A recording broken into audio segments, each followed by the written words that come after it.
वही ब्रह्म को पाता है। ये जागे हुए आदमी की लक्षण है।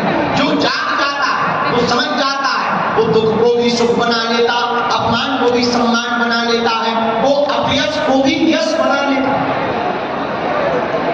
अपयश को भी वो यश बना लेता।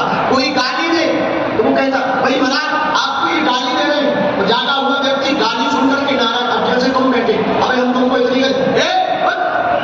इतने में ही तुम्हारी जमीन खिसक जाएगी, श्रद्धा तुम्हारी रोड पे फीकी फीकी फिरेगी। हो गए बागेश्वर महाराज होंगे हनुमान जी के भक्त, ठटरी बनाया 2 मिनट में ही तुम फूट करके कलीजली बन जाओ, तरबूज बन जाओ 2 मिनट में।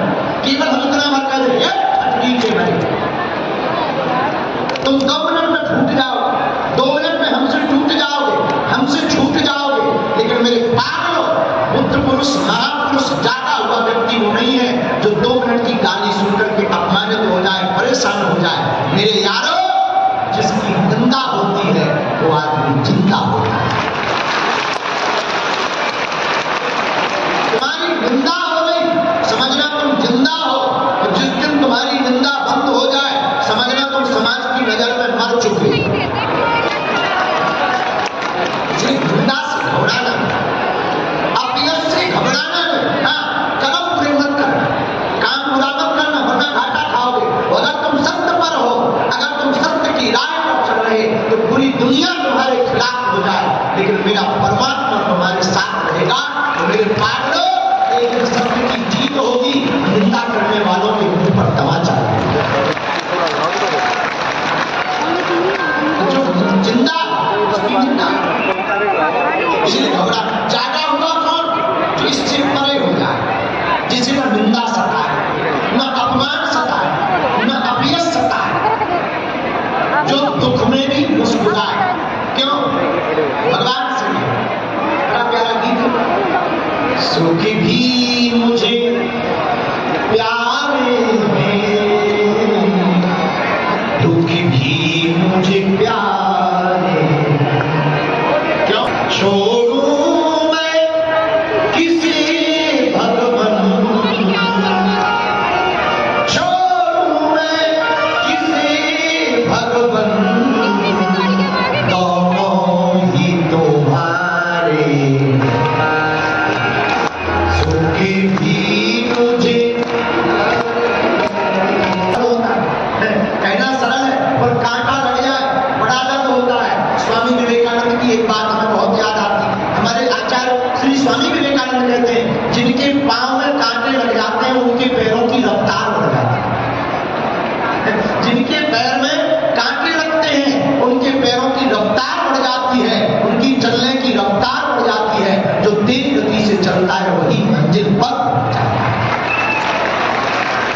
कांटे भी सहायक, कांटे लगेंगे तो रफ्तार बढ़ेगी, रफ्तार बढ़ेगी तो जल्दी मंजिल मिलेगी। इसलिए मेरे पागलों, आज की कथा का सूत्र याद रखो। क्या? भागना तो सरल है लेकिन जागना कठिन है। इसलिए आज से कथा का एक सूत्र नोट करना, हमें भागना नहीं है, हमें जागना है। क्या करना है हमें? बोलो बोलो बोलो, जोर से बोलो।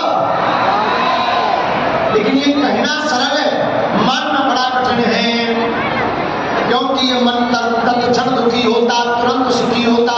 कोई अभी सम्मानीय व्यक्ति कथा में आ जाए और हम उनका नाम ना लें, वो भीतर ही भीतर ऐसे फूट पड़ते जैसे कोयला जलता है। बड़ी आफत, बड़ी आफत। कोई माननीय सम्मानीय आ जाए कथा में और हम मस्ती में मस्त हो, उनकी तरफ देख ना पाए, बोल ना पाए,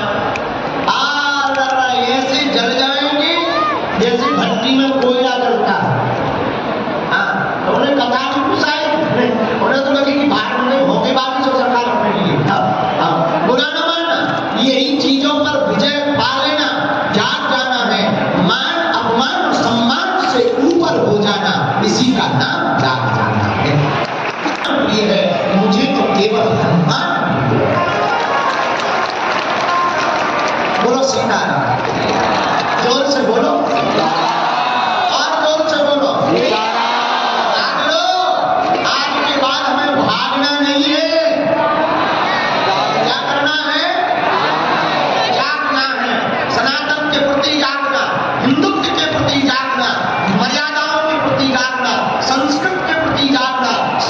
संस्कृति के प्रति जागना, राष्ट्र माता के प्रति जागना, भारत माता के प्रति जागना, अपने विचारों के प्रति जागना, अपने जीवन के प्रति जागना, अपने अधिकारों के प्रति जागना और प्रभु को पाने के लिए भक्ति में भी हमको जागना।